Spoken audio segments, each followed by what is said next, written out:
Welcome back to our channel. Today, we will talk about an interesting story that can help you understand how to stop negative thoughts. Watch carefully and see how it can help you. Let's get started. Once upon a time, in a quiet town surrounded by hills and rivers, there lived a young woman named Elena. She was kind-hearted, intelligent, and full of dreams, but there was something that always weighed her down: her mind. Elena's mind was often filled with negative thoughts. She would wake up thinking about what could go wrong, worry about mistakes she hadn't even made yet, and replay past failures endlessly. Every morning she would look into the mirror and whisper, "Why can't I be better? Why can't I do this right?" The thoughts were relentless. Even small challenges seemed like mountains to climb. Her friends and family noticed her worries but didn't know how to help. Elena felt trapped in a cycle she couldn't escape. One sunny afternoon, feeling especially drained, Elena decided to take a walk in the park. She hoped the fresh air would calm her racing mind. As she strolled past the blooming flowers and chirping birds, she noticed an elderly man sitting on a wooden bench, feeding the pigeons. He seemed calm, almost glowing with peace. Something about him drew her attention. "Excuse me, sir," Elena said hesitantly. "You always seem so peaceful. How do you stay so calm?" The old man looked up, his eyes twinkling. "Peace comes from understanding your mind," he said softly. "Would you like to sit and talk?" Elena nodded, and she sat beside him. For the next hour she poured out all her fears, worries, and frustrations. The old man listened quietly, nodding from time to time. Finally he spoke. "Your mind is like a river. Thoughts are the water flowing through it. Sometimes the water is calm, and sometimes it is turbulent. You cannot stop the river from flowing, but you can learn how to navigate it." Elena tilted her head, curious. "But how do I stop the negative thoughts from controlling me?" The old man smiled. "You don't stop them.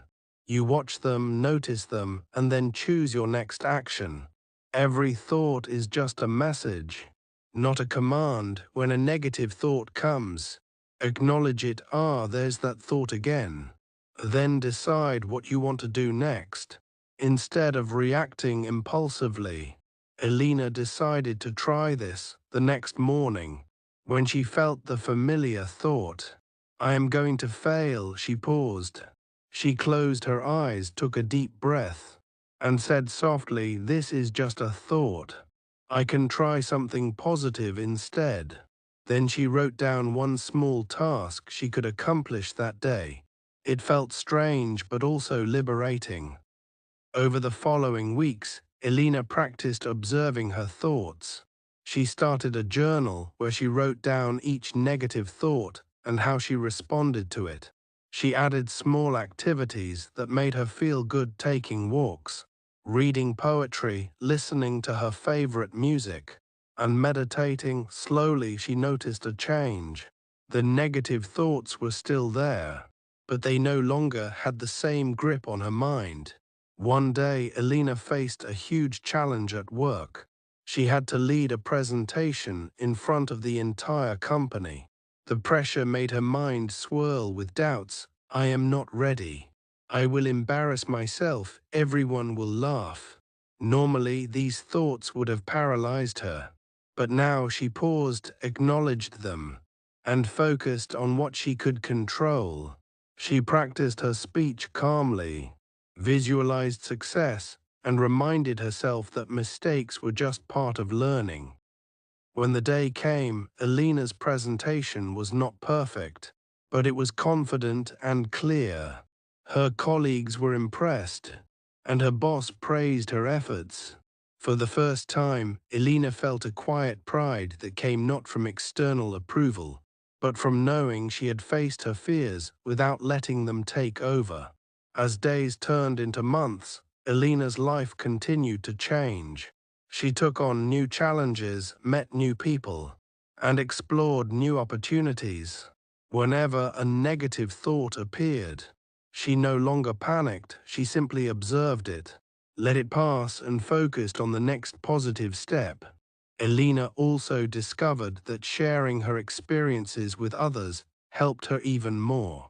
She joined a local community group where people practiced mindfulness, meditation, and positive thinking. Hearing other people's struggles reminded her that she was not alone. She began helping others navigate their negative thoughts, offering encouragement and sharing the techniques that had worked for her.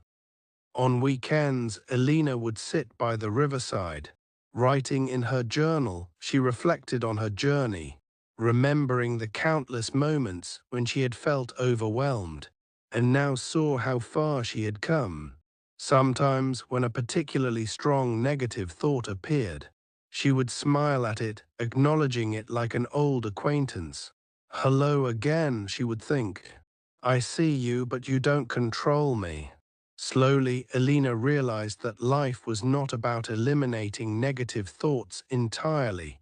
It was about living with them, learning from them, and moving forward anyway.